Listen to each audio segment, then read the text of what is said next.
Welcome to The Know, I'm Joey Aranda. Now while we were busy meeting you fine folks this weekend at RTX, it seems like Star Wars Episode 7 was busy making some major headlines. The biggest being a video of leaked footage from Episode 7 circulating the internet.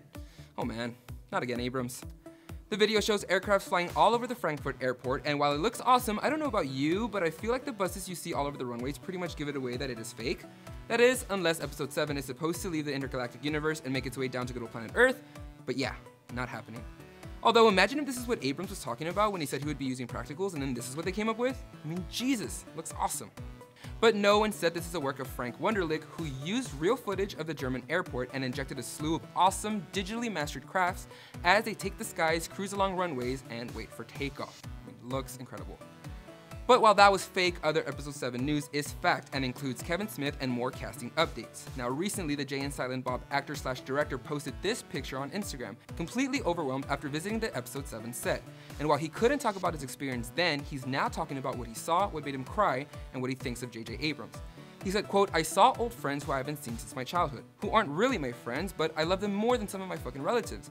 I saw uniforms, I saw artillery I haven't seen since I was a kid, I saw them shooting an actual sequence in a set that was real. I walked across the set and there were explosions and it looked like a shot right out of a Star Wars movie." He then admitted that he got emotional the moment he stepped onto the Millennium Falcon, saying he felt like his childhood self was walking up the ramp into the cockpit and losing it. I mean, obviously, who wouldn't?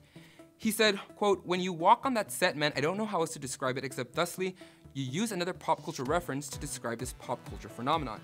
It's like the Field of Dreams, like the Kevin Costner movie. And if JJ builds it, we're all going to come hard because it's absolutely amazing. It looks fantastic. So anyone out there wondering if he's going to pull it off, he's pulling it off.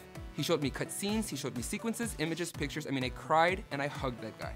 Now, if you want to see the Millennium Falcon as well as other cool stuff from the Episode 7 set, click here. Meanwhile, more people have been added to the Star Wars cast. First off, two relatively unknown actors, Crystal Clark and Pip Anderson, were chosen from over 37,000 actors in over 11 cities in the US and UK who attended open casting calls. Now, producer and Lucasfilm president Kathleen Kennedy said, quote, "The Star Wars universe has always been about discovering and nurturing young talent, and in casting Episode 7, we wanted to remain absolutely faithful to this tradition. We are delighted that so many traveled to see us at open casting calls and that we have been able to make Crystal and Pip a part of the film."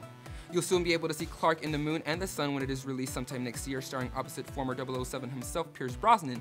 Meanwhile, some of you might remember Anderson, who, like me, is a parkour enthusiast and was featured in a Spider-Man commercial. Now, hardcore parkour. And finally, while we're still waiting on Disney to just confirm it already, thanks to the Whoops by toy manufacturer Hasbro, we got a sneak peek of what some believe is a list of upcoming Star Wars movies. Check it out.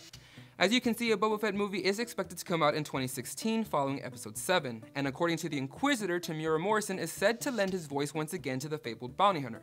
After all, Morrison did portray Jango Fett and the Clone Troopers in Attack of the Clones, and was the voice of Boba Fett in the 2004 special edition of Star Wars: The Empire Strikes Back.